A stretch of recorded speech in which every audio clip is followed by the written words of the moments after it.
Night Vision. Following clues left by our ancestors, we unbury the past to reveal a knowledge of unfathomable value, putting us just a little closer to our own true birthrights. From the secret history of a possible bloodline of Jesus Christ, the secret history of America's founders, to the secret history of extraterrestrial interaction on our planet, here to bring light to the night. Your host for Night Vision Radio, Renee Barnett.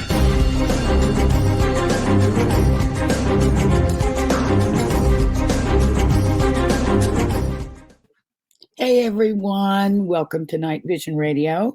I am your host, Renee Barnett, and I hope everybody had a great Thanksgiving here in the United States. And then actually in Canada, a few days before, I believe they celebrated their Thanksgiving holiday. I know I've eaten more turkey than I would like to admit to, and I'm going to go have some more just as soon as I'm finished with the show tonight. But you wouldn't believe, if you could see the bottom half, it's not nice. I've got on baggy pajama pants, so I'm ready to go. I'm ready to stuff some more turkey in there. And I hope everyone has a wonderful holiday weekend. I did want to bring up something. We lost a dear friend over this past week, Victor Sereno. He was a great fan of this show, and he helped out a lot with my film Bloodline when we were doing our city by city tour. He sort of acted as our bodyguard and close confidant. And he was also the very close cousin of my dear friend, the late Gloria Amendola, who, as you may remember, she's been many times on this show. She passed away suddenly on Easter. So they were like brother and sister. And so they're now together again. And I wanted to let everyone know who might be interested. If you go to my Facebook page, I have just posted Victor's obituary, which also has the funeral arrangements on. If you're local, you might want to go.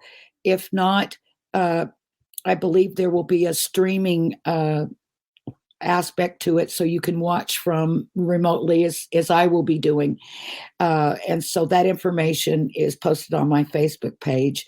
And if anybody has any trouble, you can reach out to me through there or through info@newrennies.org, and I will give you the directions or the information independently. But we just want to say, Victor was very, very involved in, Templar research and Templar matters. He was actually a member of the Rennes-le-Château Commandery of the Knights Templar. He and Gloria were both inducted at the same time, along with a handful of other friends of ours. And they're all just devastated from Victor's loss, and Gloria's as well. So it's just too much, too fast. And but we will carry on, and we'll hold them in our memories with much love. So having said that, tonight, our favorite is back. My favorite, not in the royal sense, of course, but just in the favorite sense. My favorite person, my favorite historian, James Martin, is back with us. Hey, James. Hi, everyone. I hope everyone's keeping well.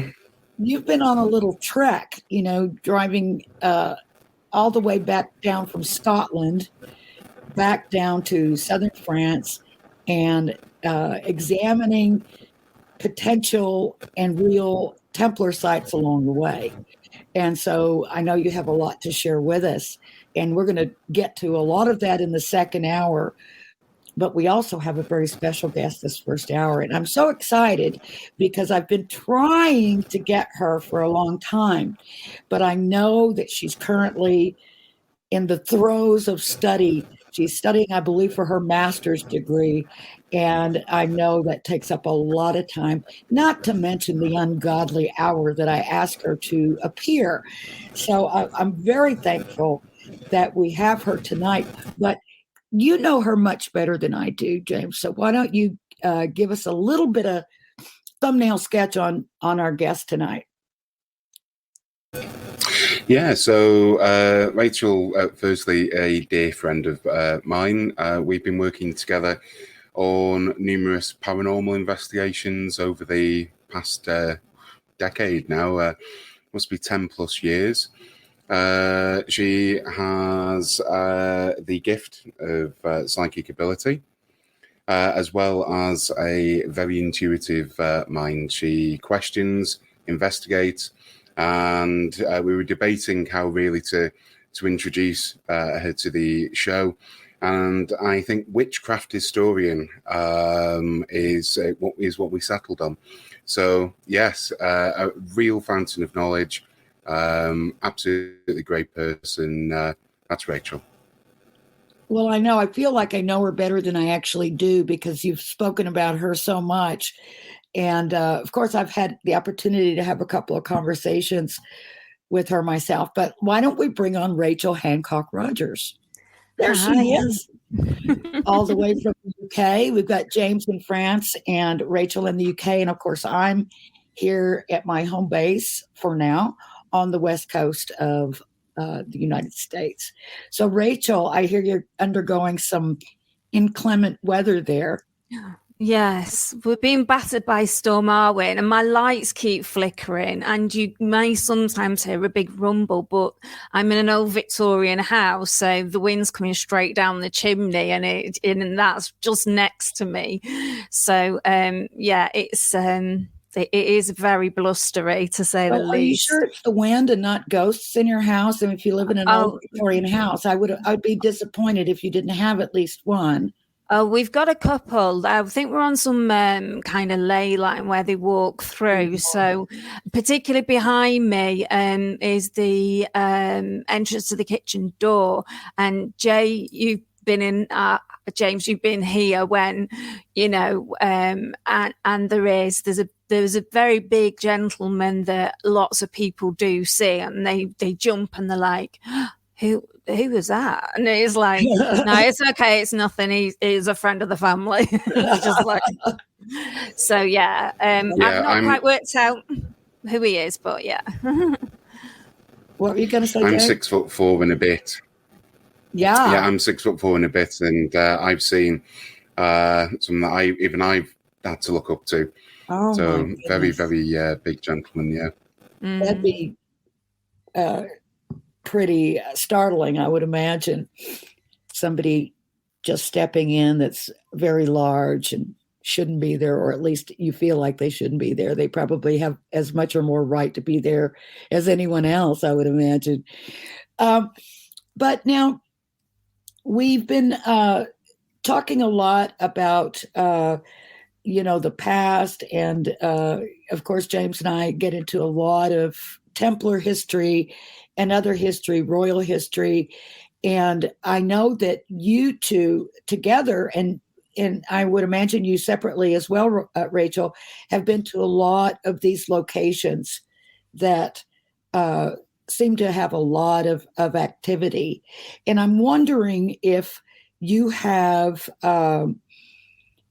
a particular place where in the UK that is particularly active, and if people are going out ghost hunting, if you could make any recommendations about or warnings about where they should go or not go.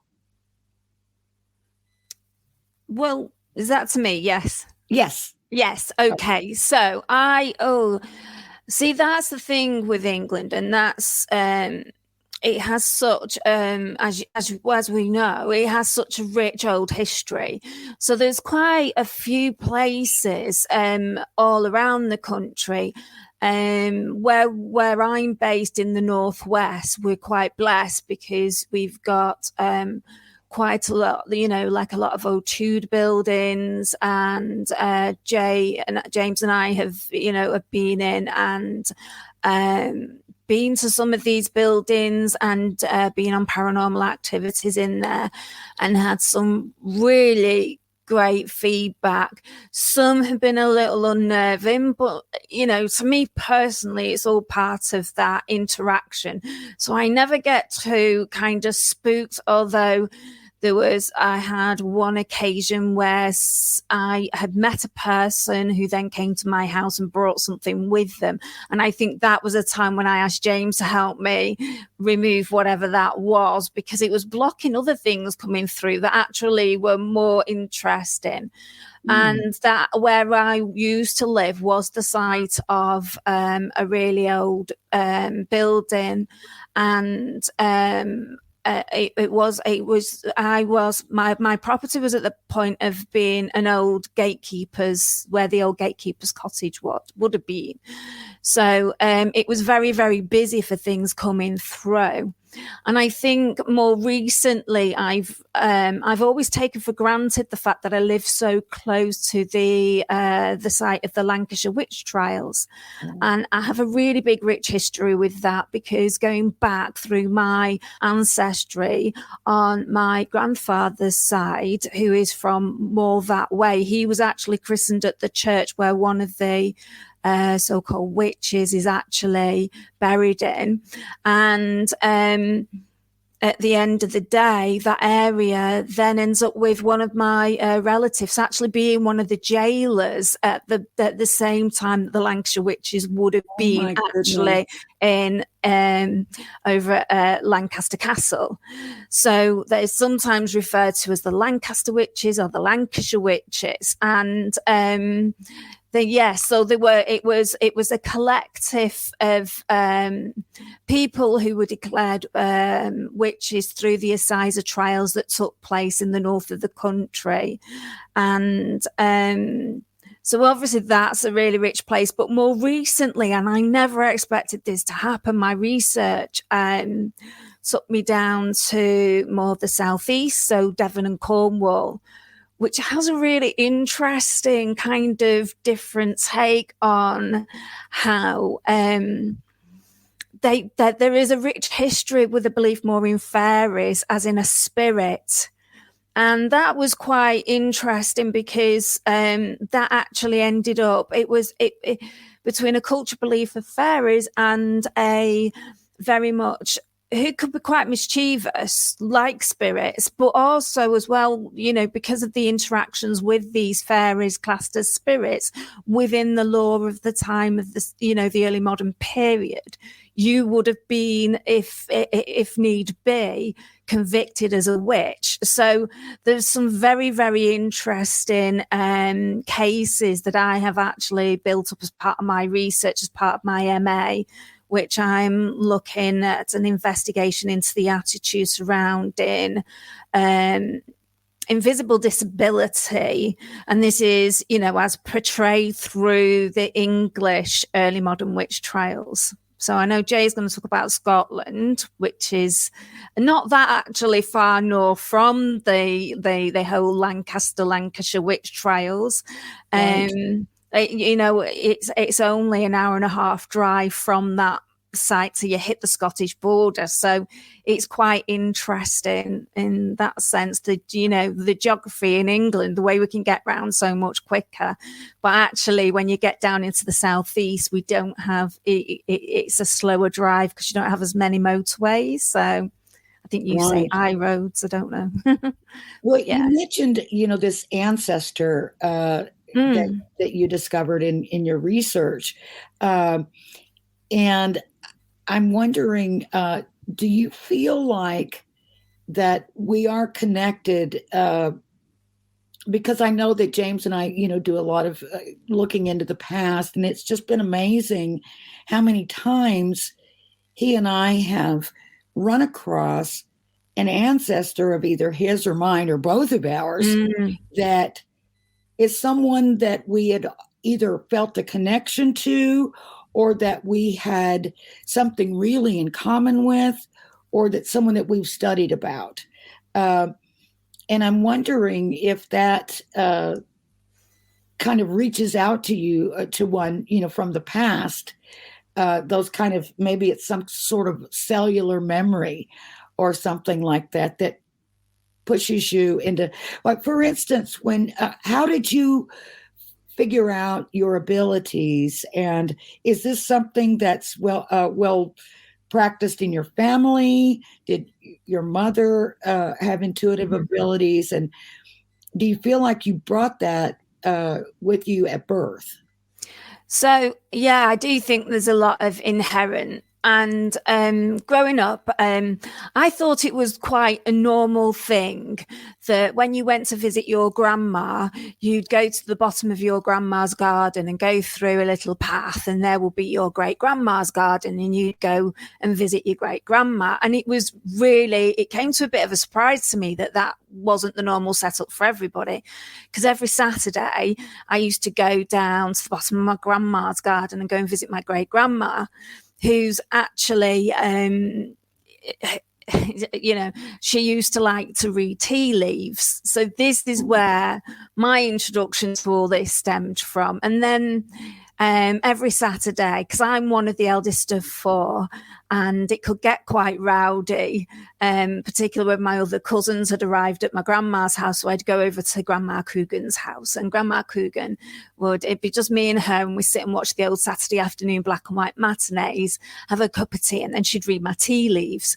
And she always told me I'd meet a tall, dark, handsome man. And ironically, my husband's birthday is he's born on the 21st of December, and that she died on the 21st of December. Oh, wow. So she really, you talk about a connection that always was like, when my grandma found out, my grandma Joyce, which was Grandma Coogan's daughter, she was like, oh my goodness. I remember her I never forget her telling my husband, oh, you're special. And we've been together for, oh gosh, I think they're coming up for 30 years. Oh my goodness. It's been, and so then with that in mind, then I got into my teens and discovered my mum was very much into tarot cards and Ouija boards, but eventually she found out too much, and for her, she felt uncomfortable. But I always felt a bit lost, like I needed something. Something wasn't right. They were all very much into they were very, very Catholic, really, a lot of Catholicism in my family, Irish Catholic descent. So it was a really big thing. And for me, it just never fit. It felt awkward. But Halloween, every year, the most unbelievable pull. And one year I walked into this shop and I was like, I need some help. And I felt like I was being absolutely crazy having this conversation with this gentleman. And he said, you need to read this book. And he started to just give me some books. And I was just like, oh my gosh, that's, everything that I had felt, everything that I'd grown up with started to make sense. And I felt more of like an inherent witch. And, with everything that I've just, discussed with you, it kind of felt more fitting. And I started to find myself, which has always been a bit of, given how, Christian my family are, they're a bit, but it was quite a source of interest, and I find this quite funny, and this is my dark kind of English sense of humor, I suppose. But my grandmother was in a hospice and she was dying, and my grandma Joyce was all faculties there right to the very end, and quite a formidable character. And the priest, my brother was sending in all his friends that there was priest to give her the last rites. And one of them turned up and went, oh, I've not met you. My grandma went, oh, well, this is Rachel, and started to tell her about it. She always had to tell everybody all my qualifications and what I was doing. Mm-hmm. And he looked at me out of the corner of his eye, and it was like, so you're the naughty one, you're the black sheep. And I was like, oh, he knew. And she was just laughing because she thought it was hysterical. So I just think, I wondered about, like, when you sort of finally made that connection, when you were shown the books and and that sort of thing. Was there ever a time when you felt resistant to it? Like, I don't want to be a witch, because a lot of people use witch in a derogatory manner. Or was it more of a like, oh, what a relief. I think I know, what I've been looking for or what I've been missing. Was it more like that? It was such a relief, because I can't tell you how at Halloween the pull and the noise of people just trying to like talk, connect. I felt like I used to go to bed, even as a very young child, and I'd be sitting on my bed and the witching hour, and I'd have to sit up that witching hour. And I'd be sat on my bed just listening and just listening to the whole kind of the wind, the rain, the whole nature, which is when I worked out that I was more of a green witch. But it was quite interesting, the point that using the word witch, how people take it. And I think Hollywood gives it a lot more of a darker, like it's a genre really for films, because and it's a genre title. It's but actually, in the terms of its own belief system, it's actually very beautiful. It's actually very gentle, it was quite funny, because the amount of times I've gone in and sat with and had cards read or gone to see psychic mediums, and I went. My daughter was quite young, and we sat there, and this guy looked at me and he said, "Can I just look at your hands?" And he was looking at my hands, and he just said, "I've got to tell you, I've just got to tell you, I know this is going to sound awful." And he held my hand, and he was very sweet, and he said, "Please don't take this the wrong way, but in past lives, you are, and I don't know if you know this, but you are a witch." And I just burst out laughing. I was like, "Oh gosh, yeah, I know that." I was just like, tell me something I don't know. And he said to me, my daughter was a fairy. And it was really interesting, because I always said to her, "You remind me of a fairy. I feel like you're a fairy." And I always nicknamed her Tinks from Tinkerbell. Oh, yeah, Tinkerbell. And Tinkerbell's a fairy. Well, she's actually a design technology fairy, because she's a Tinker fairy. So, and that was one of the subjects I used to teach at school. So I used to always tell my students, Tinkerbell was the ultimate, boss lady DT teacher. She was a Tinker fairy, but she didn't like her role. So no, it was, so that was my daughter. That was my daughter in a nutshell. So, so it was, to me, it doesn't have any negative, like being called, being referenced as psychic doesn't, and that was why me and James had the trouble kind of talking about, who am I? It's like psychic, witchcraft historian, that's a green witch, and that's, that encompasses I don't me. think that would fit on the screen. Funnily enough, I said the same thing to James. I said, "We'll fill the bottom of the screen, shall we?" That's funny. But now, James, please feel free to jump in anytime you like. You may have things that I don't know about that you wanted to bring up with Rachel. Yeah, I was just going to say that, you asked which was the most haunted place, if you will. Well, for me, it's funny, Ray, I thought you was going to mention Pendle Hill, and that was exactly what I was thinking. Too. Pendle Hill, really quite a bad experience for me. But other than that, Smithills Hall, I mean, we'll no doubt talk about it later, but Smithills, we found a Templar roundhouse, which was pretty incredible. That was a great evening. It was. Am I okay to jump in here? Because anytime. I just wanted to add that was the initial night, wasn't it, James, that we met? I think that was that was the second night. We'd met at, it was the second time we'd met at Ordsall. Yeah. At Ordsall Hall. Was that the first time? So when we were at Smithills, it was a really interesting night. James and I bring out the absolute best in each other. It's a really, really weird combination. I think, one without the other were diluted somehow. And not that means that you get any less, but it's just that combination together just really kind of supersedes. I totally get it. I've had a friend like that in the past. Yeah.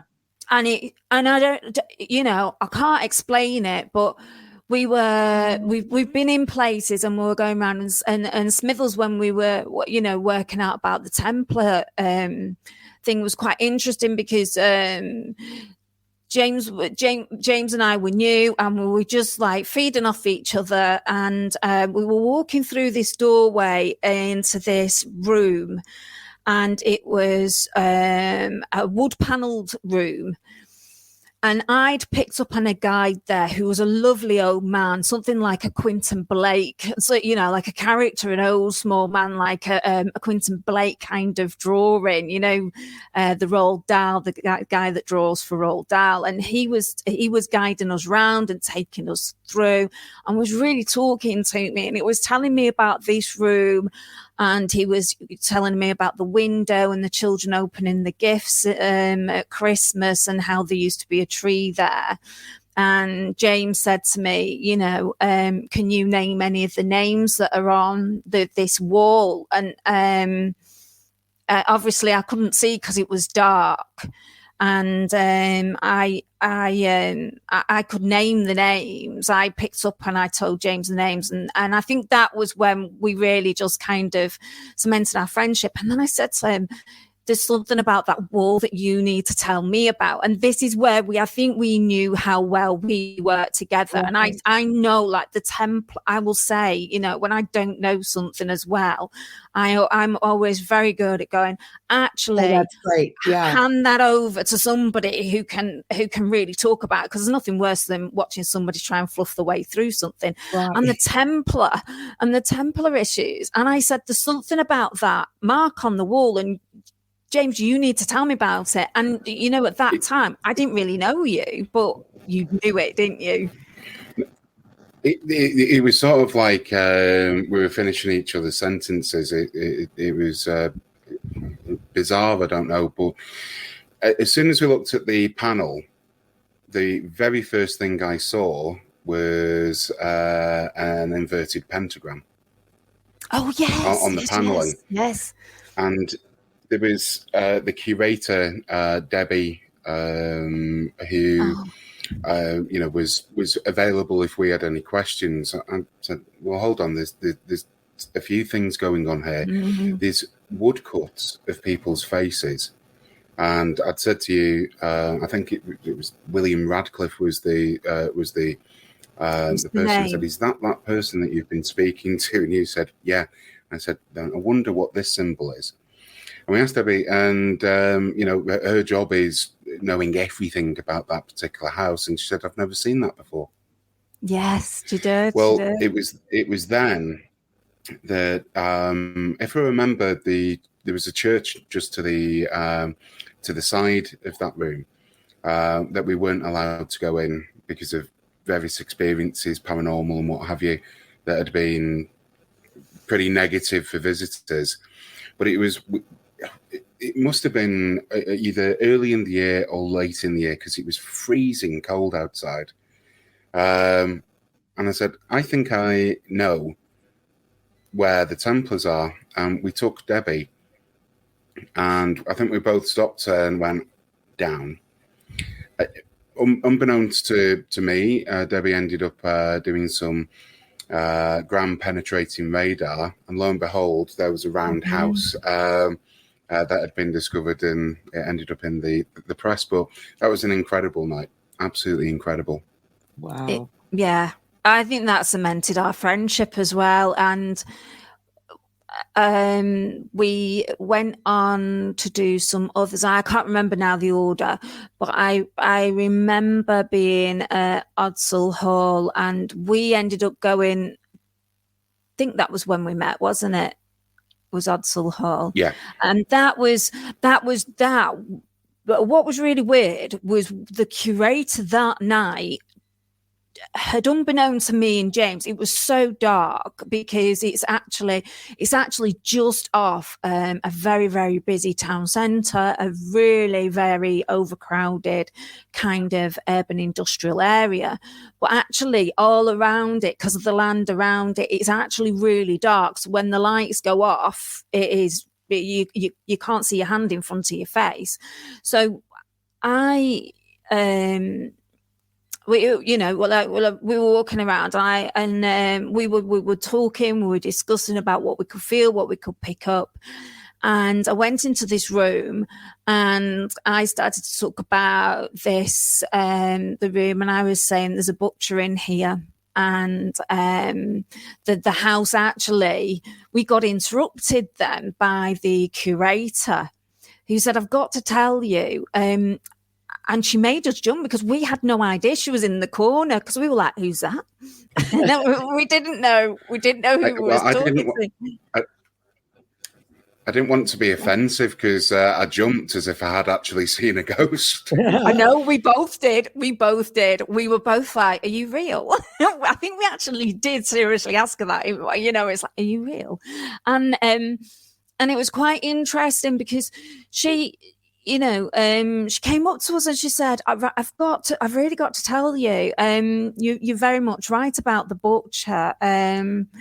It wasn't like a known, like a commonly known piece of history that I'd spoken about, but the hall was at one point owned by a family of butchers, which, it's when you go back into like early modern times, butchers did have a real, position in society. They tended to be more affluent, and this is something that I've found through one of the witchcraft stories I've been looking at the moment. It was the decline of the butchers of there's a lady called Anna Taylor, and the decline of the butchers and her family actually led her to being on the political opposition, and a family, and she ended up, because of her political opposition, she ended up being accused as a witch, basically, because they were trying to get her out of the picture because she was a real kind of transgressive woman with this real big political voice, and she was trying to create these real political fractions. And I think there's a historian called Annabelle Gregory. It tells the story much better than me. But and again, so this relates to this Odsal Hull. And we were talking, I said, and she said to us, she said, one of the things that was interesting that you were talking about was this window, this huge big glass window, and it had all the different like stained glasses in, and it was like in a bay in a dark, wooden room. And I said, and bear in mind, this is like early hours of the morning, so it's really pitch black. And I said, there's the most amazing amount of sunlight I could see coming through. And I said, and I can see like a sewing or a knitting club in that corner. And the reason why she'd interrupted us, because she'd just been to the funeral of a lady that was involved in a sewing and knitting club in that corner. So we were pulling through from the early modern through to the present day. And then she got talking to Jay about all the I can't remember now. She took us down to show us a lot of artifacts and documents, and she was then talking to James about how everything he'd said really made sense because they could relate to these artifacts and documents and stuff. Really, I think some of them weren't really for public knowledge and on public display, as I remember. Please jump in, James, and correct me if I'm wrong here. No. She, it was just really, it was a really interesting place because there is, they even take school tools round and they take them into the chamber of the bedroom and they talk about, being able to see a lady. Now, there's a night vision camera on there all the time because it's a security camera. But when you're doing the talks and you're going around, you can watch it live. and we were watching it live. No, we had somebody contacted us who was watching it live and said, when you're in the room talking about the lady, we can see her. Oh, wow. And we were like, you what? And I think Go on. I showed some of those pictures. I mean, in that room there was a monk who wasn't best pleased with me being there, and I've mentioned this in previous shows.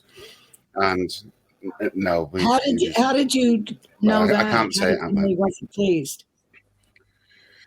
Kept seeing this character hiding his face, which isn't usually a good sign. And had taken a particular dislike to me, and been in that room. And I remember there was an aggressive medium, Ian Lawman, who had really, really done a number. I couldn't move. I had pins and needles everywhere. I was sat down, and I remember him coming into the room, saving the day, and just getting this image in my head of exactly what he wanted to do to me and everyone else for that matter. But the woman who was in just non sequitur, but the Elizabeth Radcliffe in that room gave a light show that I've never seen before. If you imagine against a wall, I mean, this is a solid room, there's no one with any torches or anything like that, but there were blues and white light and pink and purple. Absolutely incredible. Well, I've found out last year that she's my 14th great grandmother. And I think it was you who'd said, I think it was you, Rachel, who'd said to me, "Oh, she's going to protect you from this this monk." And lo and behold, I did. I didn't know that bit. I remember obviously saying to you about the protection element, but I didn't know she turned out to be a relation. That's really interesting. Really, really interesting. And Yeah, it's fun finding these very interesting characters in our families, and to find out in a lot of times what happened to them, and how they were persecuted, and many times, as I'm sure you've discovered and know very well, better than I, it just takes a neighbor or even a child to accuse someone back then of witchcraft, whether or not they had anything to do with it. Not that anyone should be punished for practicing witchcraft, but most, I would imagine, of these people weren't even involved in it at all. So it's just something that they used against their neighbors and others to get them in trouble or get them killed. But it's fun to find out that you were related to someone that was actually possibly doing some of those things. James discovered a relative of mine from Loch Lomond, Scotland, who was Renee, I was run out on a rail. Sorry, I was saving this for the show. I actually visited the castle that's relative. Yeah, I was saving it for tonight. I've not told you this. Oh my! I actually visited the. It's on Loch Lomond, and it was John Colquhoun. Yeah, who was the necromancer in your family. There's some pictures I'll show. Very interesting place, I have to say. A lot of very strange symbols on that castle. I cannot wait to see them. I hope everyone's watching on YouTube or on the or members on the website, so they can see the images as well as hear what we're saying, because we do have some good ones coming up. I'm sure. I'm anxious to see them myself. But yeah, that was interesting. Yeah, he was exiled and died in Italy because of his supposed witchcraft and necromancy practices. just kind of funny. But yeah, he's related to my grandmother. My grandmother's maiden name was Calhoun. But anyhow, now, is there anything that you wanted to particularly share with people, Rachel, about either what you do, or did you have any kind of warnings, words, encouragement? Have you, I don't know how you get your information and your messages. Maybe that would be a good place to start, is like, when someone comes to see you, or when someone, or you're at a location where you're, researching and looking through, how do you get the information? Does it come through like in a picture, or do you hear a voice? It was Or weird. is it just like a knowing? No, it's a combination of things. So I think going back to the beginning, like when I was saying about being a child and I would just sit on the bed at Halloween and just listen. Some things used to really, really strongly come to me, and I can pick up, but I have to be in a really relaxed kind of state of mind. So if I'm really busy, stuff doesn't normally come to me. But if I've been really busy, and I used to smoke many, many moons ago, and I remember being outside, and I'd gone out for a cigarette break. And I was having a cigarette, and I was just, really busy morning, just really switched off my mind. I was leaning back against the wall. It was a beautiful sunny day. And all of a sudden I knew where I was working. I loved it. It was the best place I ever worked. Was going to close. And within a week we had the announcement, and it was completely unbeknown. Oh, wow. And so things like that would just happen, and yes. I would just know. And one of the things that was really, really sad, I remember sitting on my bed one day, and something told me to look out the window. And it was something telling me and a knowing. And I looked out the window, and my friend my sister's friend lived across the road, and she was staying with us because her mother had been suddenly and unexpectedly taken poorly, and there was nothing wrong with her. I don't want to give too many personal details away about this, but I went to her and said, "Your mum's dead. Do you know that?" Because I thought everybody knew, because what I was picking up, what I was seeing, what I was feeling was so strong. And that's when I learned very, very quickly, you have to be so careful with how you actually deliver your messages. And I must have been about 9, 10 at the time. Yeah. So I was a really young child. And she absolutely went into a spin. Within a couple of hours, her mother was dead. And it was... but then as I've got older, and that was why I walked into this shop, and, fortunately met a gentleman called Bill, and he really helped me, him and his family. And we actually went to the Glastonbury tour, which is another amazing place to go to, and sitting up there for, the summer solstice, and it's England. It's throwing it down with rain. You can't see the sun. The clouds are, the clouds are all there. We're going, it was so blustery at the top of this, tour. And we're sitting up there, and I was picking up things, and I thought, oh my goodness, this family is going to be in my life for a very long time. And I started to pick up on things and tell them about personal things about their family, and that they were going to move shop, and they did, and but it was going to be a good thing. And sometimes we go through turmoil, and through going through turmoil, and you can pick up a sense of, this is where I think I need to be concerned. Like before COVID happened, a few years before that, I was picking up this really anxious state. I really had to move out of the house that I was in.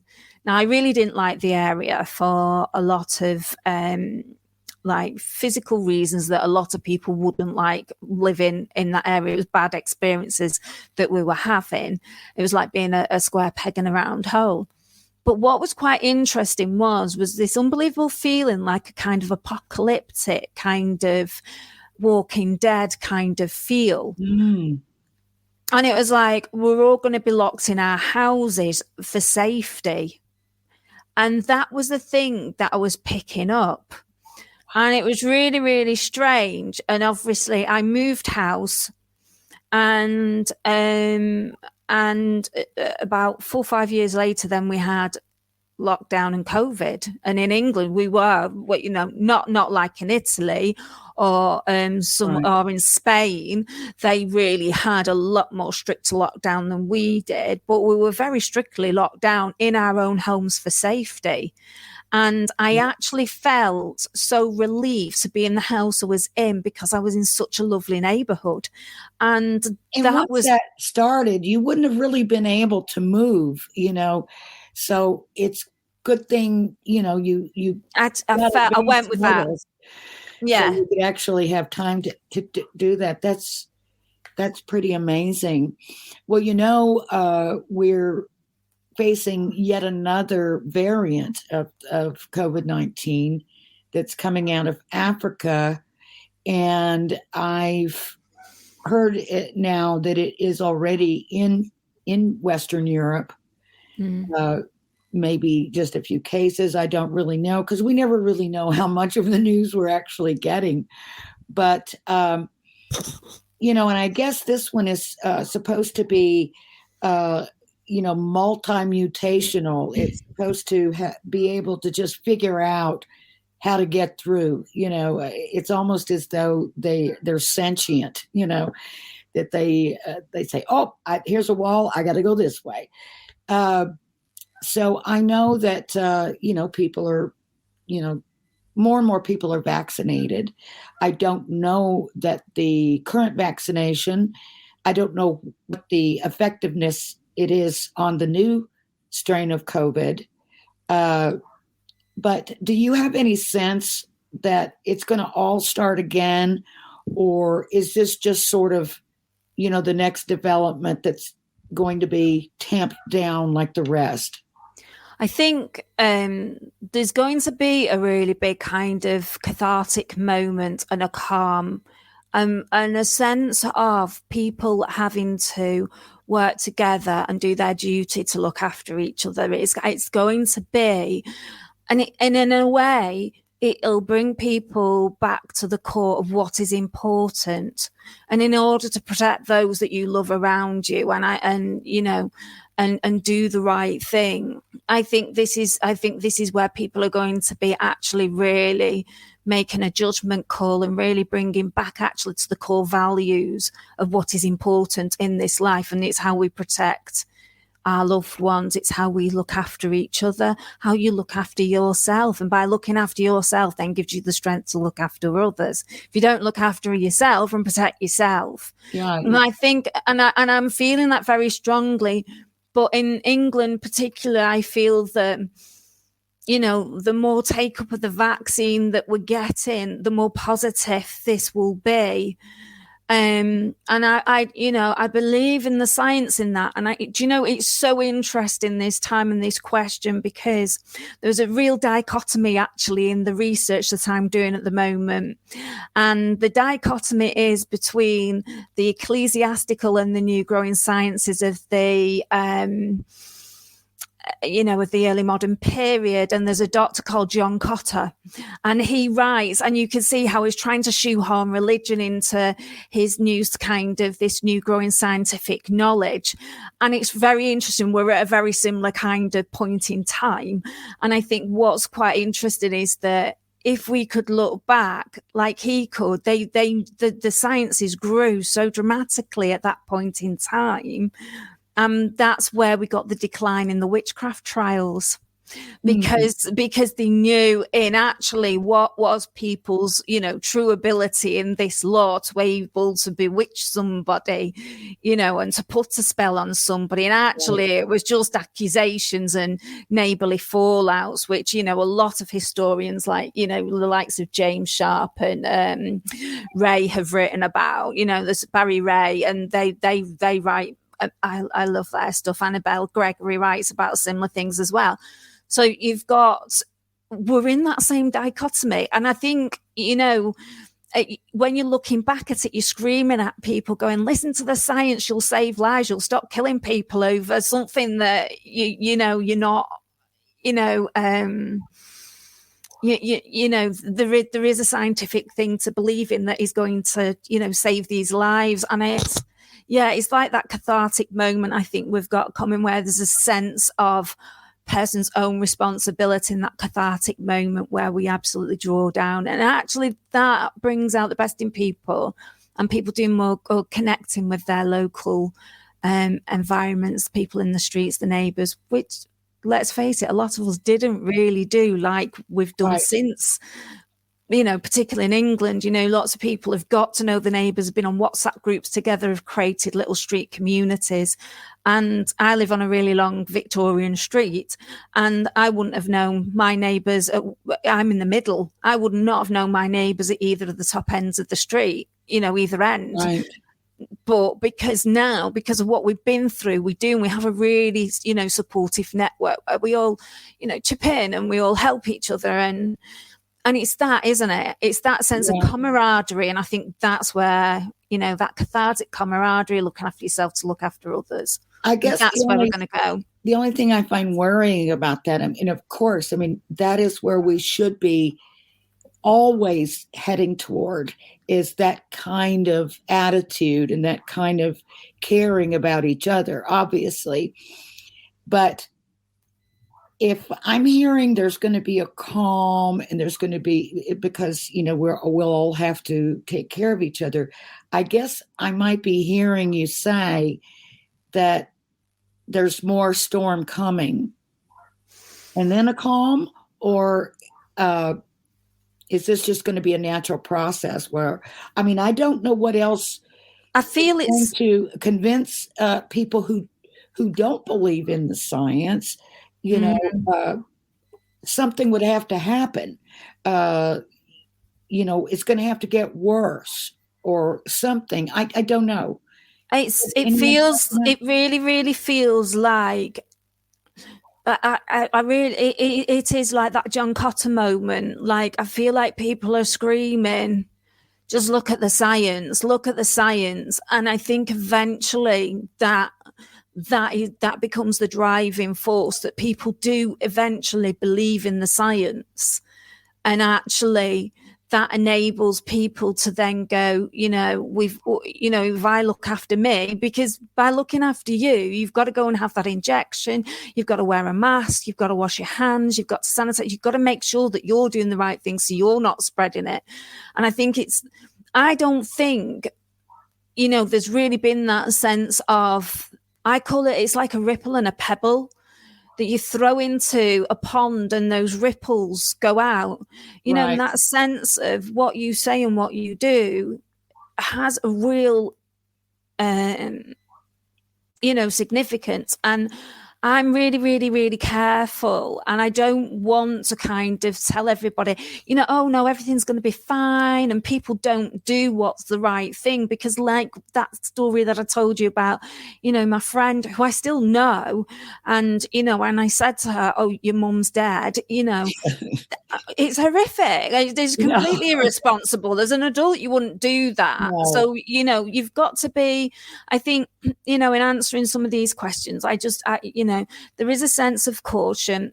There's a sense of, responsibility. And it's a good question to ask, because one of the reasons why I read tarot cards is because if I don't know what to do, sometimes I can't see an answer that's underneath my nose. And by clearing my mind and reading the cards, I'm not following what the cards are telling me. I'm allowing my brain to think of another direction that I may not have already thought of.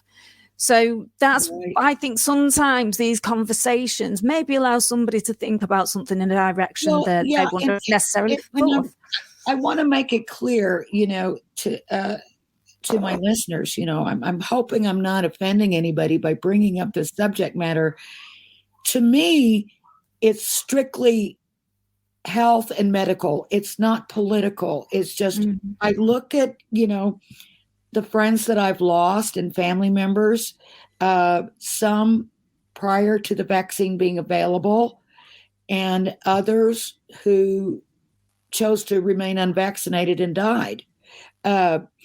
So I'm looking at it from just a personal standpoint of just another human being on this planet who it's like, you know, I just want to do whatever I can to protect myself and to protect, you know, my family and my neighbors. And, you know, so that's where I'm coming from with that. It's certainly, for me, not a political thing at all. I don't quite get how anyone could really view it in that way, because it's really just a matter of your personal health and our health as a society. You know, that's all. That's it. That's all. And you're allowed to disagree, you know, but it doesn't mean that you're the enemy or we're the enemy. You know, we're all in this together, whether we like it or not. And so we're just trying to figure out what the best way forward is to save more lives, you know. And it's unfortunate that it got to be such a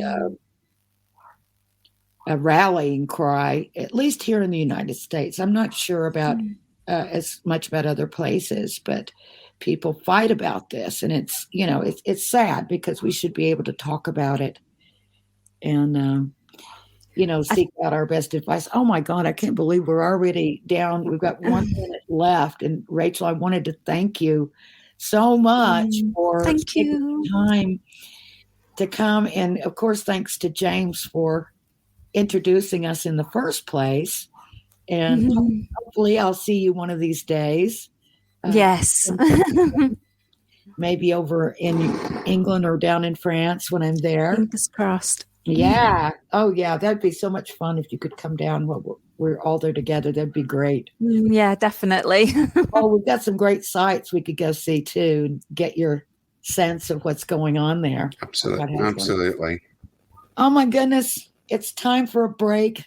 Rachel, thank you so much. Thank you. Hancock Rogers. And you can probably find her on the internet and on Facebook.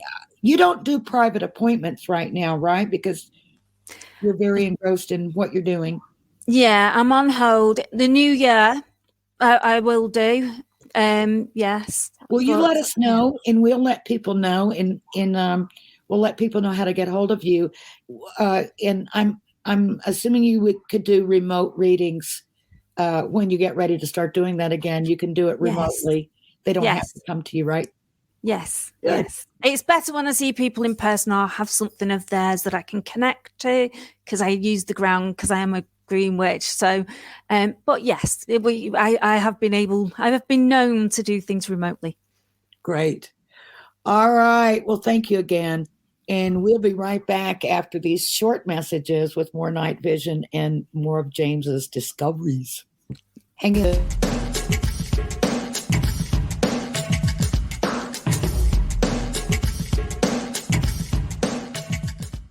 Hey members, the new KGRA DB app is now available on iOS and Android devices. Gain on-demand access to any KGRA DB programming. Download any show directly to your mobile device to listen or watch on the go. Go to the App Store and search KGRA DB.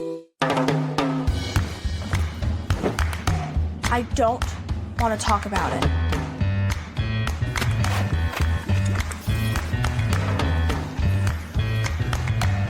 I don't want to talk about it.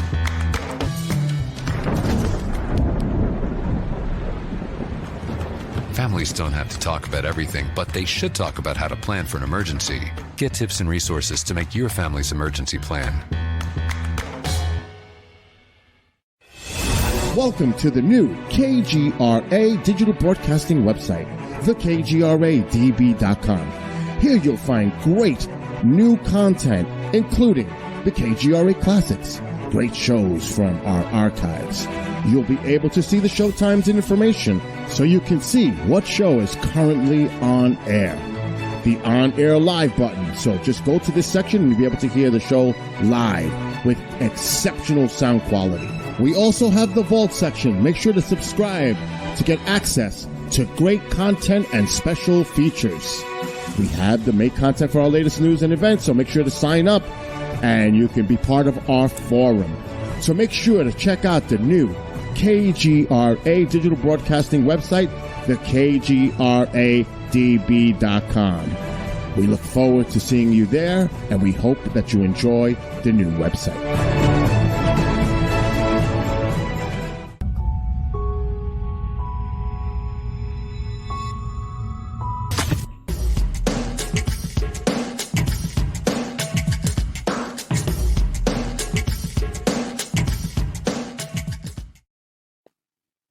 Hi, gang. Welcome back to Night Vision.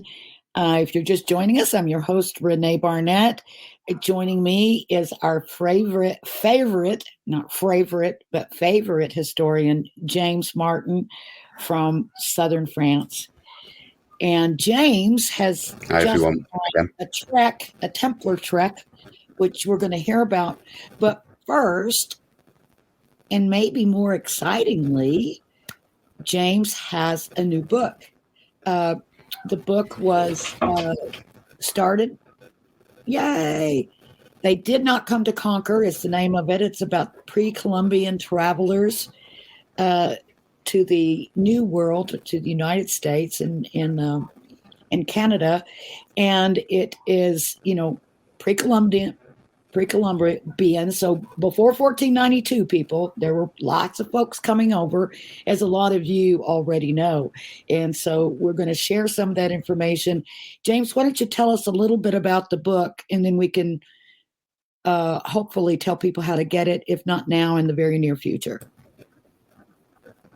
Yeah, so the book focuses, as you've said, on the people who visited what we now call Canada and the United States long before Columbus. So we're talking, in the book, we go into ancient Egypt, Romans, and have a look at the Irish, some of the myths around the Welsh, the Vikings. Obviously, there's some very exciting and weeks-old information in the book. I delayed actually the book going to print to get the information in there. And we have a look also at the Chinese and Japanese exploration of the various coasts. So it's been a long time coming. This was a book that was the initial manuscript of the book was produced by our dear friend, and we miss him, Tim Wallace-Murphy. The book at the moment is available for print, and we're also having a look at some publishers. So if you want to have a look exclusively, the book will be on newrennies.org in the next few weeks. So if you want a copy, have a look on the newrennies.org website. Or if you want to email, you can email me, and you can email Renee as well at info@newrennies.org. Right. And when it is actually up and available, which will be shortly, sooner rather than later, I hope, we'll also announce it. I'll put it on Facebook, and I'll also announce it on the show so that you know when it is, so you don't have to drive yourself crazy, although we would like for you to come by and say hello to us at our website, which we're now building. So also, if you have any interesting articles that you feel like might be relevant, send them over and we'll review them. If they fit our format, we just might post them on our website. You never know. Maybe we should have a section, James, for, contributors and, post things that other people are saying about the same areas of interest that we have. But I don't know. Cool. I'm going to put you big on the screen. Could you hold up the book again? We couldn't see it. Wait a minute. There we go.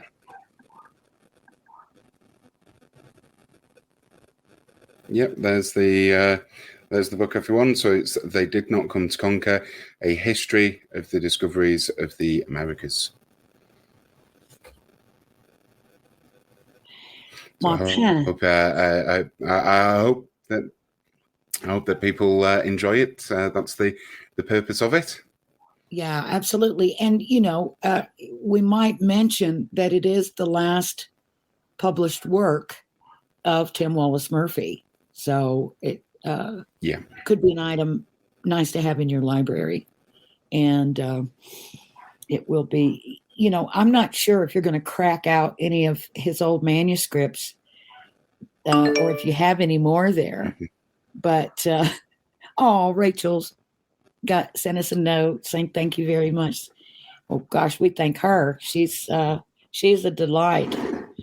So anyway, but well, if you, yeah, it would be a great addition to anybody's library. And if you want to see what some of Tim's final research involved, then I recommend it highly.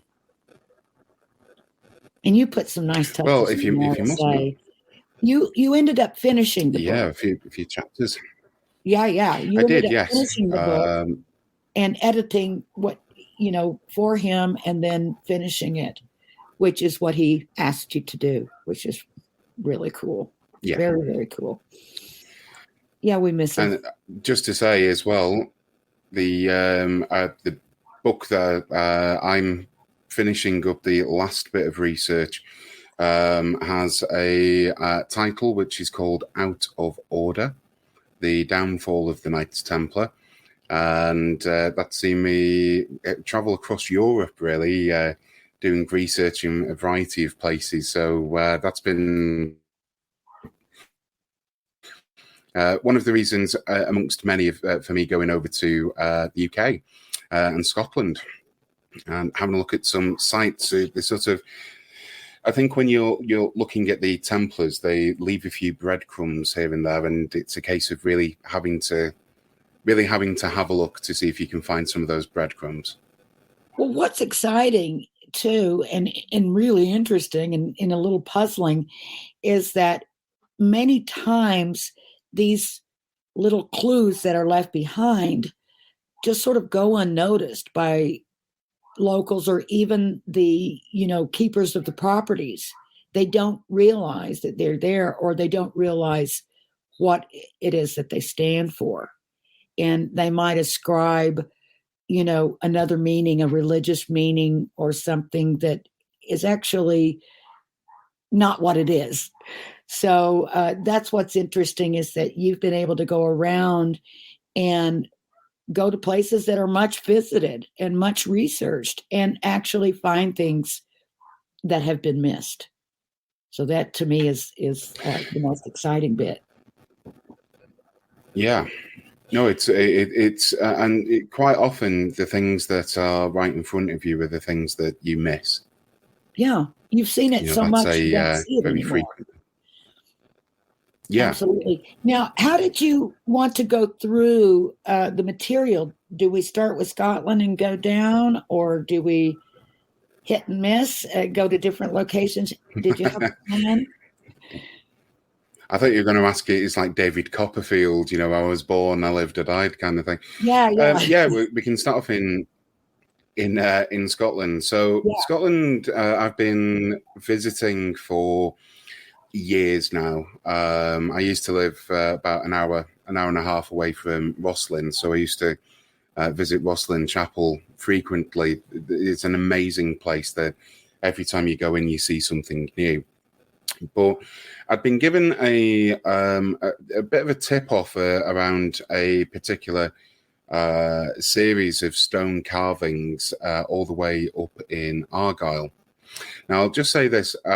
They may be Templar, they may not be, but I will just say most of what we know about the Templars in Scotland comes from, at least initially, a Victorian guy called Maidment, who said there were only 2 Templar sites in Scotland.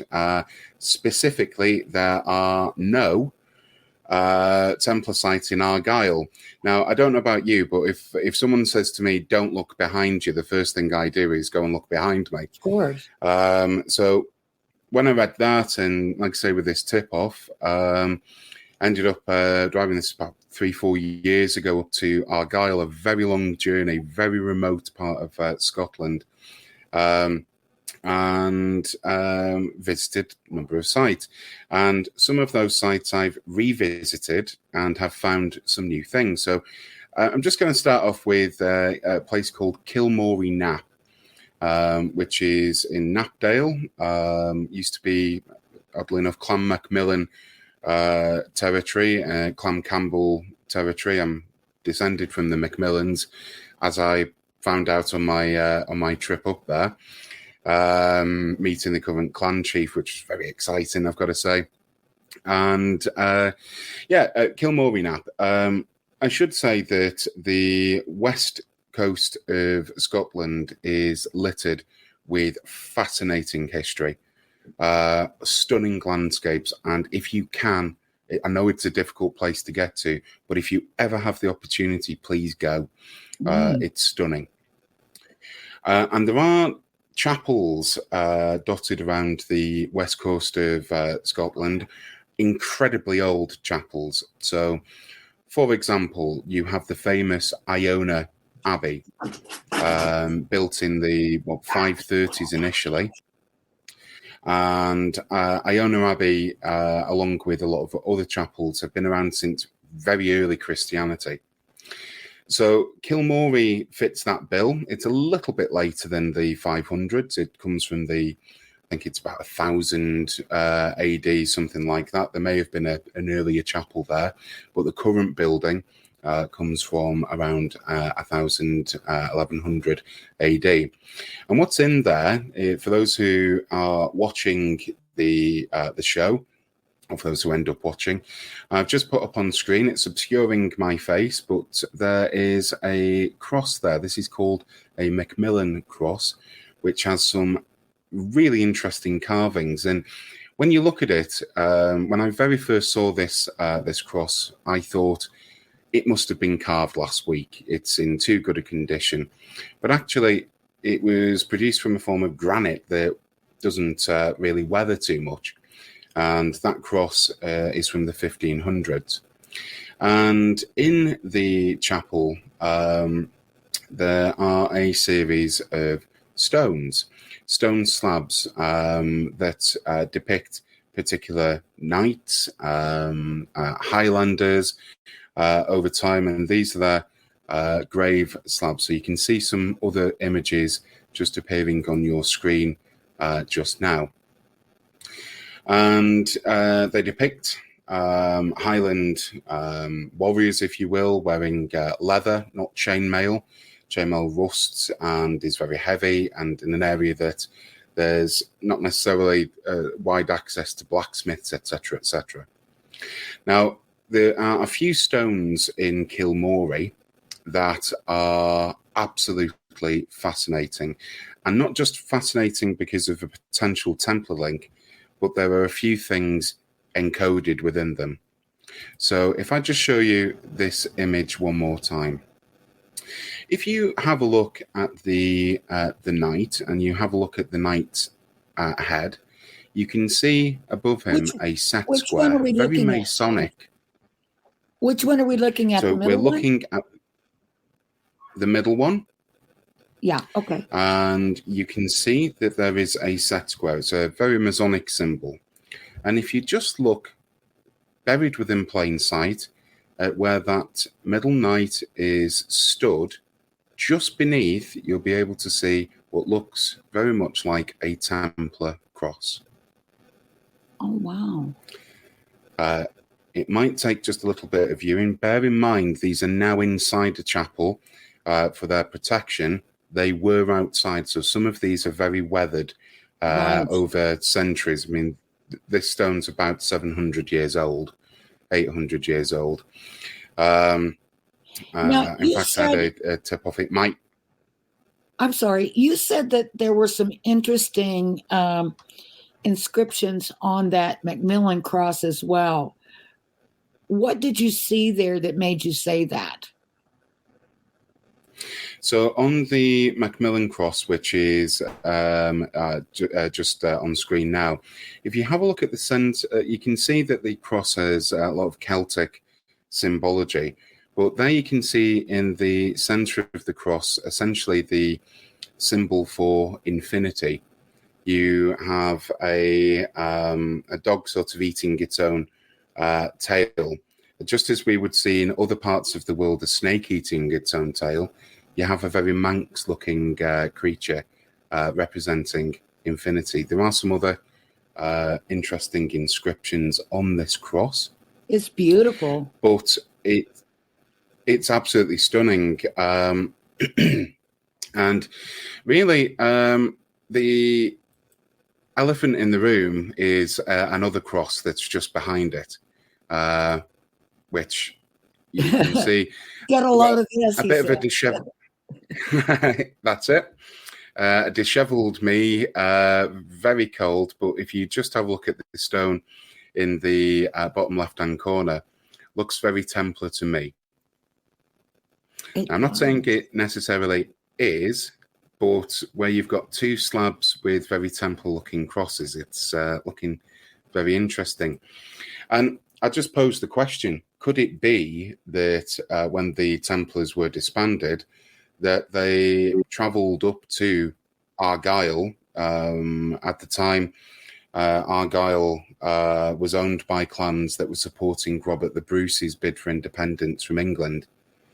There are anecdotes of the Templars being at the Battle of Bannockburn, for example. Some anecdotes suggest that there's 500 knights. If there were, there might be perhaps 50 at best, 10 probably. But could it be that that's where they ended up? I'm just posing the question for the time being.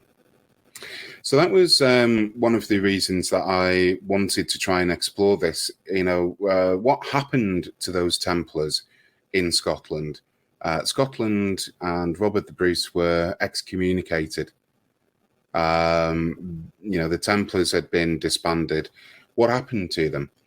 I mean, England really was the Knights Templars retirement home. I mean, you're not finding too much other than, oh, thank you for your service, off you go to England. Different in France, of course, where you've got Templar preceptories. Just a note on that. Commandery is the term that we use when the Hospitaller took the preceptory over. There's a subtle distinction. It means the same thing. So, that was one of the reasons that I ended up in Argyll. I also wanted to get to the remote island of Iona. And Iona is an incredibly ancient, really the birthplace of Christianity in Scotland. It's just unbelievable. And I took a picture, knowing that I would be showing this on the show. I took a picture of you, Renee, from Iona. Nice. And for those who are watching, you can see I'm facing directly just behind those islands, that peninsula and islands in the foreground. If you carry straight over, you'll eventually hit Los Angeles. So there we are. Wow. And gosh, again, picture. The carving tradition, the stone carving traditions that you see with in the Western Isles of Scotland came from Iona. And it was a very important, very busy, very active trade centre, the epicenter really of Christianity in Scotland, Celtic Christianity. Now, there are some similarities with some of those carved stones with others that I've seen with the Knights Templar.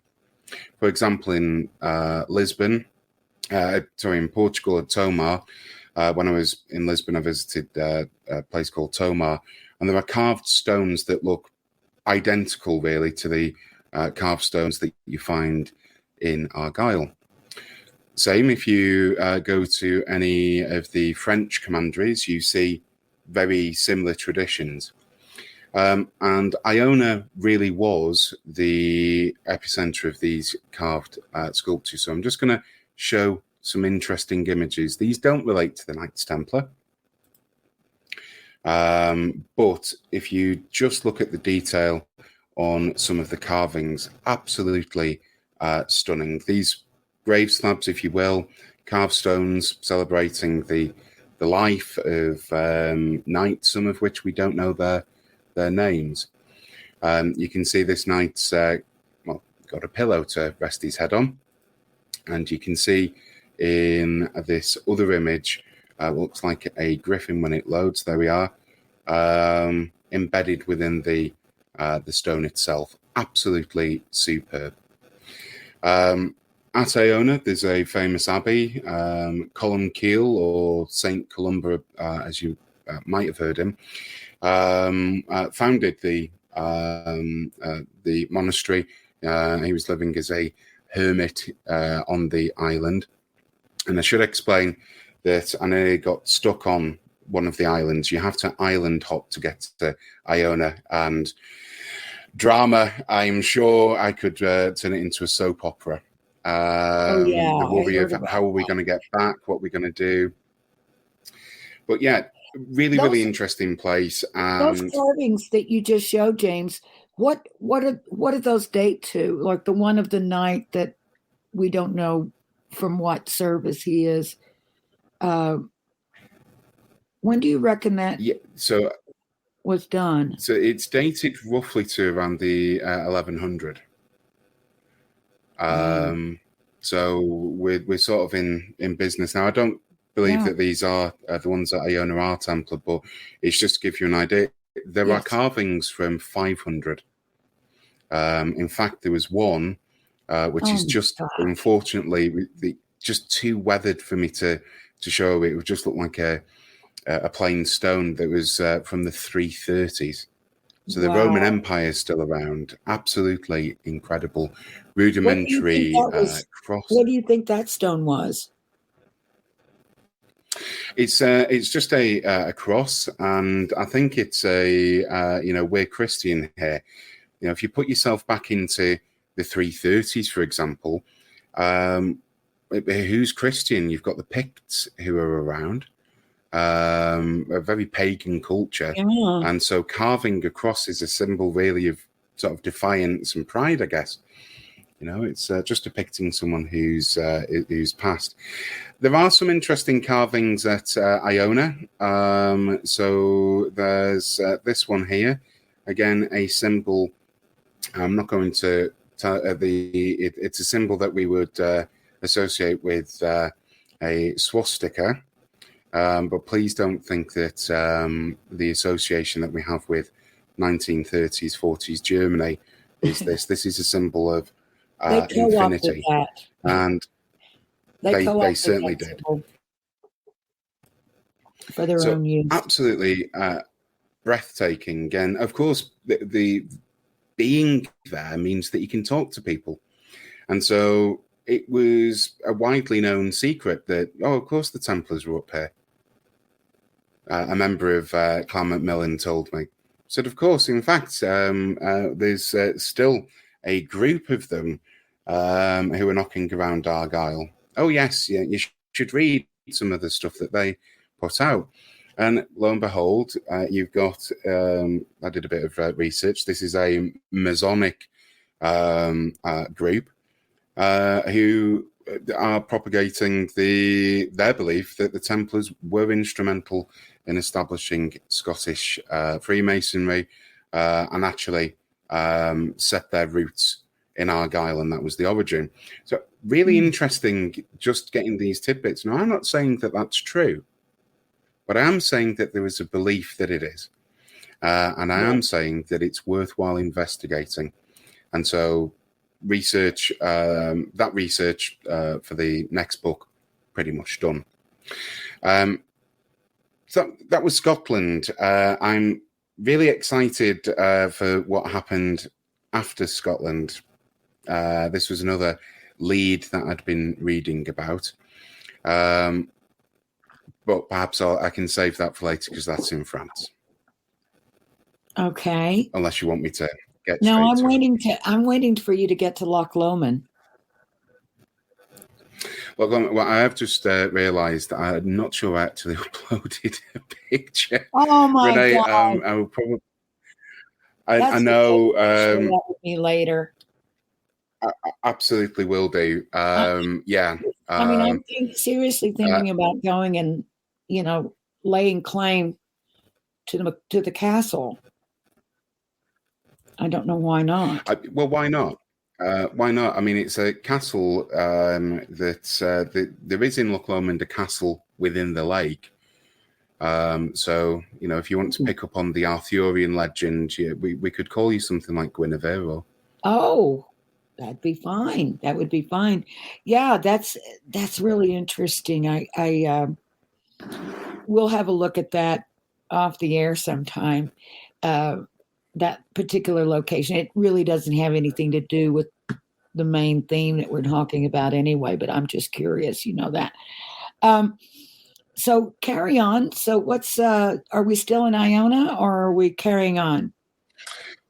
So we managed to get off Iona down to the Isle of Mull, where if it wasn't for intuition, we'd have been stuck.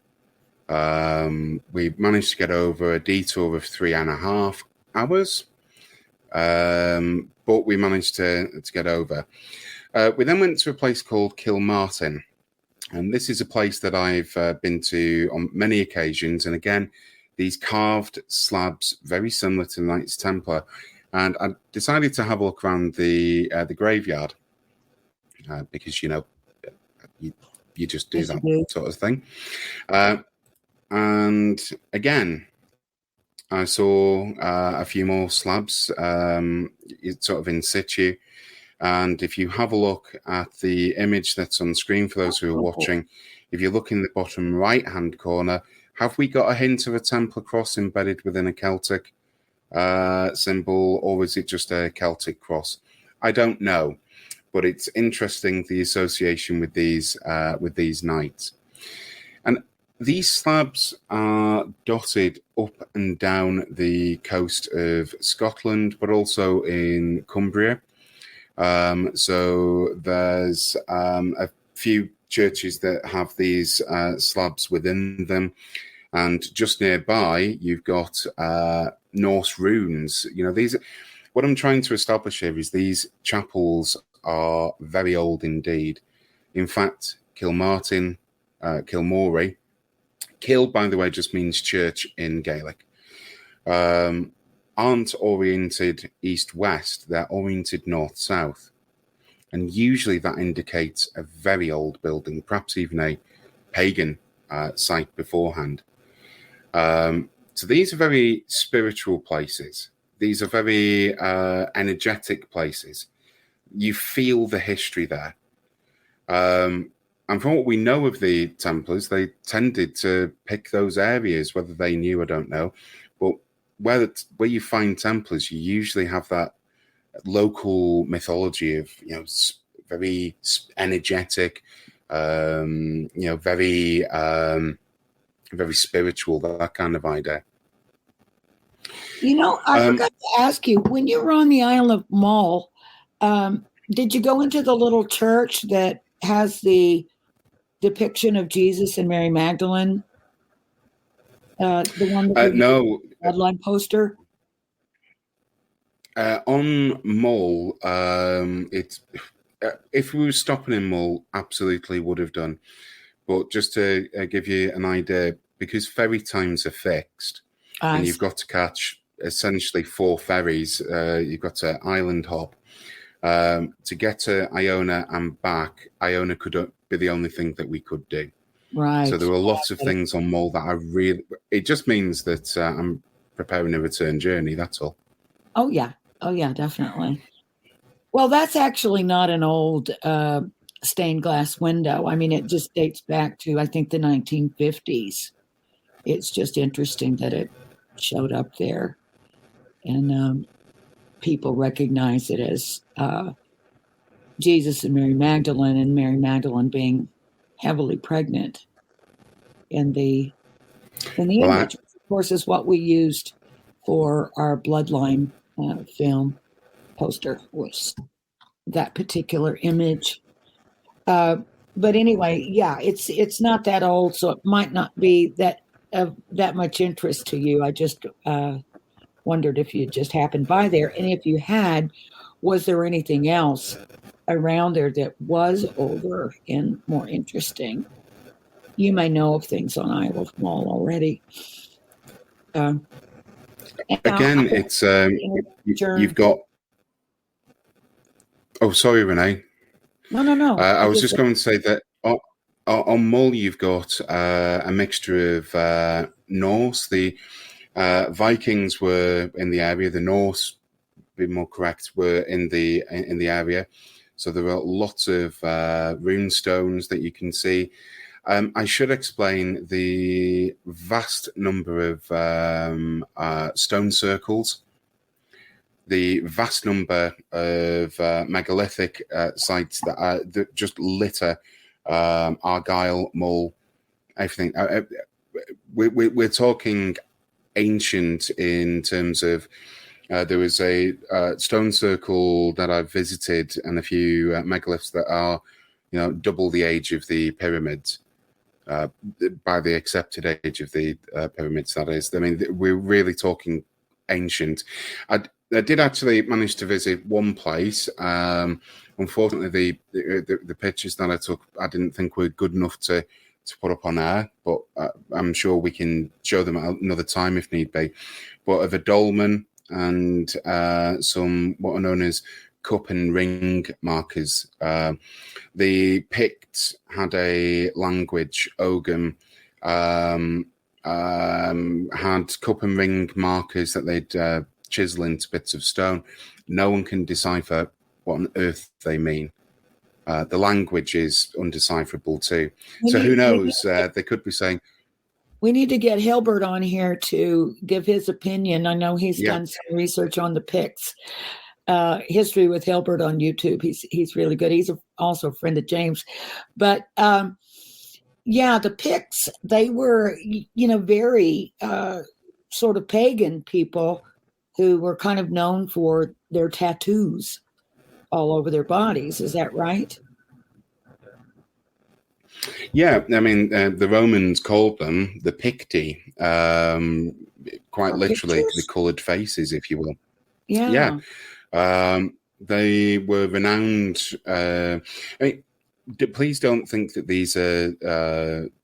If anyone's listening, thinking, "Oh, very primitive," quite the opposite. They had an advanced language and culture, an incredible one. But yeah, the name comes from the tattoos, and actually, it's more the face paintings. They used really bright colours. And who knows why? Is this ceremonial? Is this to...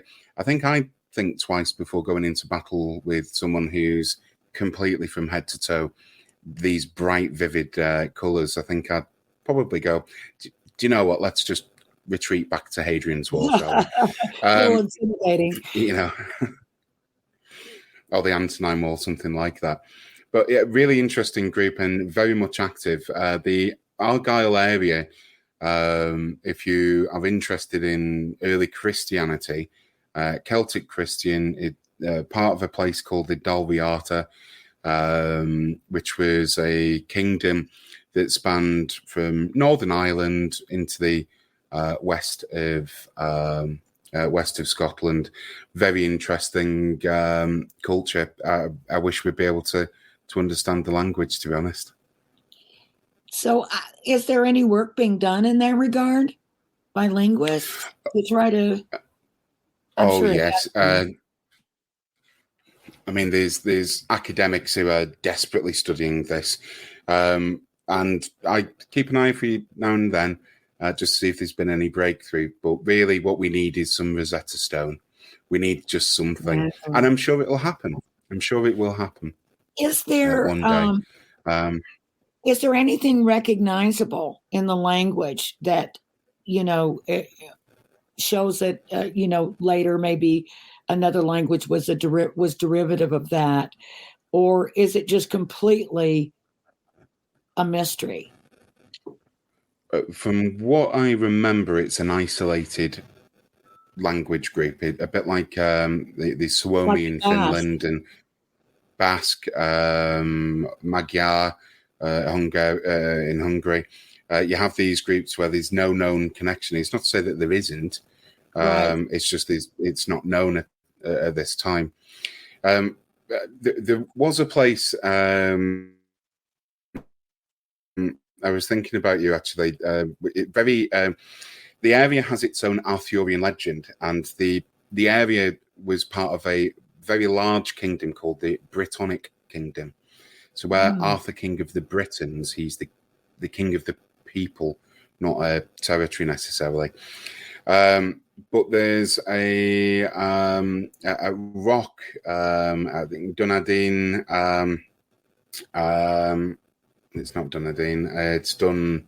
I'll come back to that. Where there's a footprint carved into the rock, and a lot of Ogham, so the straight line language. But the local tradition says that Arthur and the story of the sword from the stone, Right.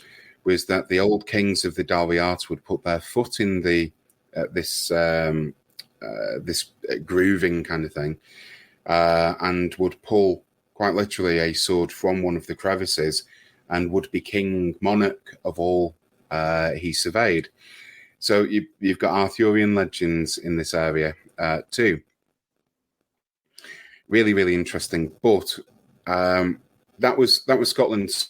So much to talk about, but so little time. Yeah. Now, I was visiting for work purposes and seeing family, and and doing all of this. So, just fitting in a sort of break up to Argyll was fascinating. There were a few very strange things that happened. We lost phone signal and sat nav on our way up to where we were staying, and 3-4 miles down that's GPS for those Americans. Sat nav. Satellite navigation is what we call it over here. But totally lost. It's pitch black, and pulled into this what I thought was a passing point. This is a single car track, basically, and pulled in. And anyway, just so happens that's where we were staying. Of all the places to pull into, that was it. So that was incredible. On the drive back down to the south of France, I had wanted to avoid Paris, not because I dislike Paris. It's just a real nightmare to drive around. Yeah, it is. So I wanted to avoid it. And one of the things that I thought, do you know what? I've been looking too much at what could have happened to the Templars after they were disbanded. How about go to the place where the founder was from? And I did. I went to Payens, Payns, and went to the museum, which is said to be on the site that he was born. Oh, wow. And there are a few places. So in that area, you have Troyes, where a council founded the Knights Templars formally in 1128. And I say formally, they were most likely established much before that. Right. But nearby also, there's a place called Reims. Now, that's how you pronounce it, but most people call it Reims. It's Reims. It's Reims. And that's it, yeah. Yeah. And, yeah, going around cathedrals. So the last thing I expected to see at this cathedral in France, and just bear in mind what I said about Rosslyn Chapel, the last thing that I expected to see on the door of this cathedral was an image, was the flag, I should say, the blazon of Clan Sinclair, which was an engrailed cross. Now, the cathedral had been damaged during World War I, and so I thought, well, this could be restored. It does look relatively new. Let's have a look inside. And all over the cathedral, I'm just going to show you an image, is engraved crosses. The only time I've seen this cross, by the way, is at Rosslyn or anywhere associated with the Clan Sinclair.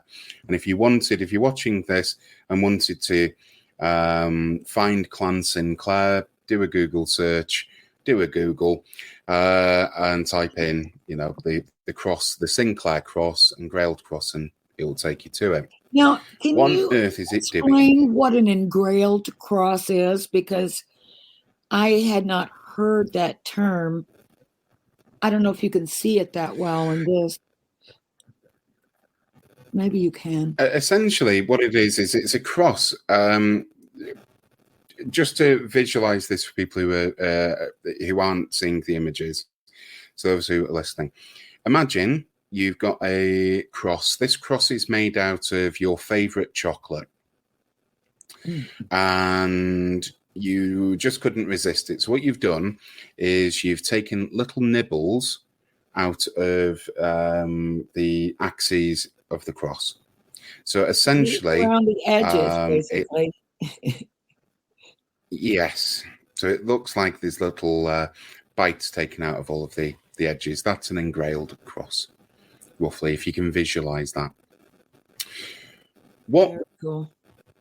was much more interesting to me, which I nearly dropped to the floor, to be honest with you, when I saw this, did a bit more research. It's an altar. This is the Basilica in Worms, and it's from 1482. It was moved into the Basilica in the 1530s from memory. But what I saw was utterly incredible.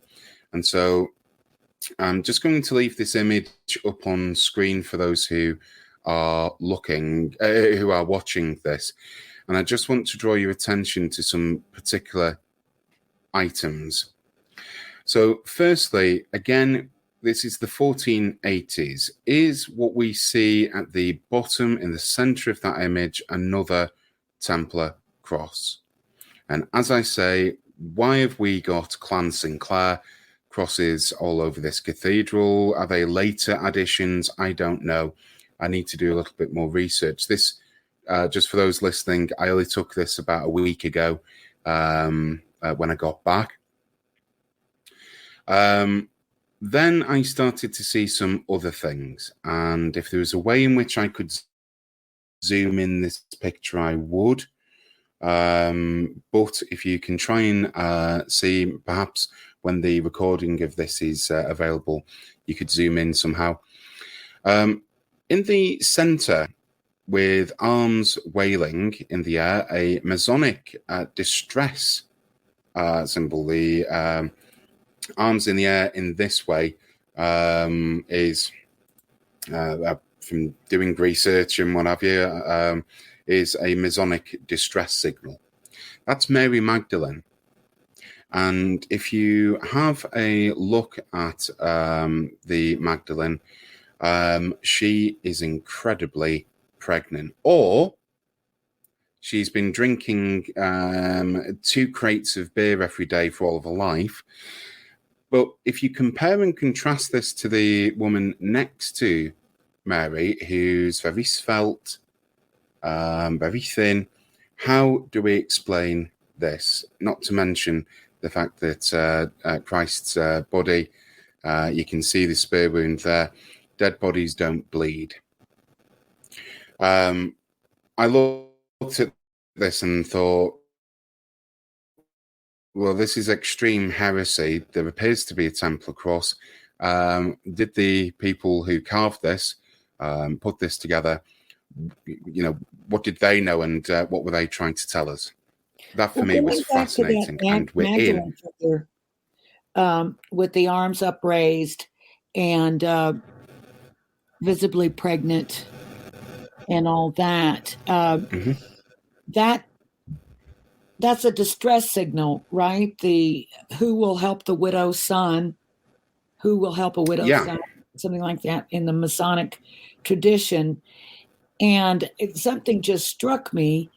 You mentioned the fact the body of Jesus there is bleeding, which of course it would not be were it dead.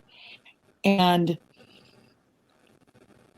would she be calling for the help for the son if he was dead? You know, I mean, in a way, it's almost like she's asking for help for healing, maybe. I don't know. That just struck me. I don't know. It's I mean, you see this sort of she's making an M sign really with the hands, and that's allegedly where this comes from. Perhaps if there are any Masons, you know, if you want to share anything that you know about this, that would be really useful for my research. You know, well, also that you noted to me that the upraised arms are Mithraic symboled. Yeah, possibly the symbol of the bull.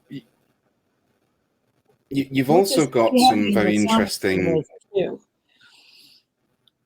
You've got some interesting carvings where some characters. There's a famous picture of Christopher Columbus, for example, who seems to be putting his fingers like that. I don't know about you, but I'm really having to concentrate me putting my fingers like that because it's not natural and it hurts. So why would you? Yes, I'm going to sit through a paint. Now this is the Vulcan, Mr. Spock, but you're saying it's this two fingers in the middle together, making an M. Right, it is an M. So it's really difficult to do. So it's kind of awkward. Yeah, you've got it.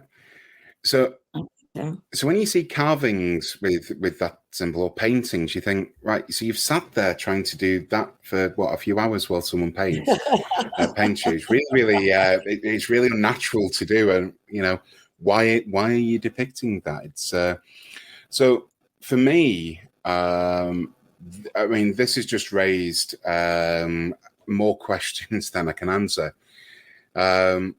You know, the cathedral is damaged. Basilica, is damaged. It certainly was damaged during the First World War. You know, as a lot of the town was. Troyes, where the Templars, this about 40, 50 minutes away, if that, where the Templars were established. The Templars were all across this area. This is the Champagne area. Payerne itself is a small farming village. It's not really changed too much, I think, since Hugh de Payerne was around. Just really, really, really interesting. I've just seen a comment. Gang signing started many years ago. Yeah, you're absolutely right. People were getting down with their bad selves.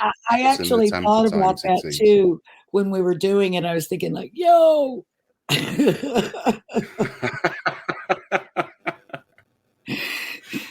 I'm an OG, an old gangster. Oh, goodness. That's funny. Oh, dear. But it's true. They did have those. And I would imagine, in a way, that this is where that sort of practice came from, or these old secret society hand signs. I mean, they were secret gangs, basically, you know, in a broad sense of the word. So, you know, that practice started a long, long time ago. The handshake. Well, that's it. It's conveying. I mean, here's what I just didn't expect to see at this basilica. I keep calling it a cathedral. It's a basilica. So it's interesting to see that. Where did that come from? I can see Kathy's doing a Mr. Spock impression. Yeah, maybe the producers of Star Trek were onto something too. Well, it just reminded me a lot of the hidden symbology at Chartres Cathedral, for example, on the portal of the initiates. Like Rosslyn, there's just so much to see and so much to try and decode. I wonder if any of these messages have been sort of lost to history. I don't know. But really, really interesting. And I know for sure going to the Champagne region, not for the champagne, I can't stand the stuff, but for the very rich Templar history. It came from there. Claire Bernard of Clairvaux, again, very active in that area. A really, really fascinating place, I've got to say. And then it was from there to Rocamadour, the Rock of Love, which was to see the Black Madonna there, which was... Yes. Did you load any of those pictures? I saw that you sent me one of those. I haven't loaded them, but again, we can talk about this this next time. This Black Madonna. Who, there's so much. I just I'm a total convert to the notion that the Black Madonna shouldn't really be called the Black Madonna. We should be calling it the Madonna, and calling everything else the White Madonna, because let's face it, for someone who was probably from Ethiopia, the chances of them being very pasty skinned and actually called Mary are relatively slim, I'd suggest. But absolutely fascinating place, Rocamadour. Again, it's one of those, I think Rachel was talking about, lockdowns that have occurred around the planet. Some countries in Europe now have locked down. We have this new variant. It's all starting up again, It really has been the first proper chance that I've had to explore many places and to explore, going out into the field. It's been a really, really good opportunity, and has answered some of the questions about that I've got about what happened to the Templars afterwards. Well, in Germany, they and from Champagne into what we call Germany today, they basically said to the bishops, "You're not going to disband us. Go away." They used a few more expletive words, and oddly enough, the church did. They left them be. We've got some mysteries in the founding of the Templars. Again, officially, we're in the Champagne area, Hugh de Payenne, that kind of stuff. Question about Alfonso the Battler, who left his kingdom to the Templars. Why would you do that? That I'm really beginning to try and get into the head of why you would do so. Why you would leave your kingdom. Was it a token, or Alfonso of Spain? Now his brother was one of my relatives. The one that was called the monk. The monk, and for that, it's because if you had three children, if you had three sons in medieval period, Dark Age period, in that crossover. Your first son would inherit your title in the state. The second would be gifted to the church. And the third would usually be in the military. And so when Alfonso the Battler died, left his kingdom to the Templars, Hospitaller, and the Knights of Christ, the lords and barons and whatever else said, "Oh, I think not." And they had to get papal sanction to remove your ancestor from the monastery to become king, with the very explicit instruction, we need heirs, hint, hint, which of course for him was repulsive. He had spent a lot of time, taking very seriously his vow of chastity. Wow. Yeah. I mean, it is curious to me why Alfonso left his holdings to the group of the Knights Templar and not a relative of his, which isn't that most common. Or, I mean, I know a lot of those royalty and aristocrats and people that owned lots of property would commonly give properties to the church and other organizations, but their entire land holdings, I wonder why. Have you gotten any further down the road with figuring that out? I'm looking at it from a piety perspective. But just while I'm on this, I know we've not got too much time left, but someone in the chats just reminded me, Newfoundland, yeah.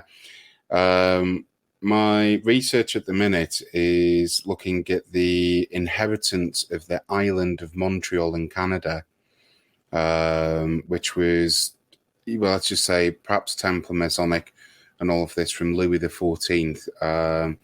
The island of Montreal's history is very interesting indeed. Perhaps that ties in with Newfoundland and whatever else. I don't know. I'm at the very early stages of this. And I'm assuming that your book, which is just recently in print, probably covers some of those areas of travel, people coming not just to the United States, but Newfoundland in those areas. So that might be of interest to those that are interested in that area of the globe. I've definitely referenced that, and if you remember when we did a TV thing, was it last year, The Dark Zone, where Lizzie Borden, one of her relatives, found a knight buried on the shore at Rhode Island. That skeleton in a set of armor, in a suit of armor. Yeah, the skeleton in armor, yes. Quite interesting. Well, we're down to the final minute, so I do want to remind everyone about your book. And it's They Did Not Come to Conquer by Tim Wallace Murphy and James Martin. And if you're interested, you can write to us at info@newrennies.org. We're going to be putting it on the website shortly. And when we do that, I'll make an announcement to that effect on this show and also on social media, as will James. So we'll let you know the very earliest time you can get your copy, because it's quite a great piece of work. And it's, again, the opportunity to have the last published work of Tim Wallace Murphy, who is a prolific author, or was a prolific author. Looks like we've run out of time, James. Hate to say it. It went so fast. When you're having fun, that happens. The entire 2 hours, we should have done this in two separate shows, but obviously you'll be back. And next week, we're going to be talking about shapeshifters with author John Kachuba. The following week after that, we're going to have Monsignor Rossetti talking about his book, Diary of an American Exorcist, and sharing his experiences on demon exorcism. So everybody join us next week, and we will see you soon. Thank you, James. I'm so glad to have you back. Thank you, everyone. You're good to be back. Bye. Happy Thanksgiving.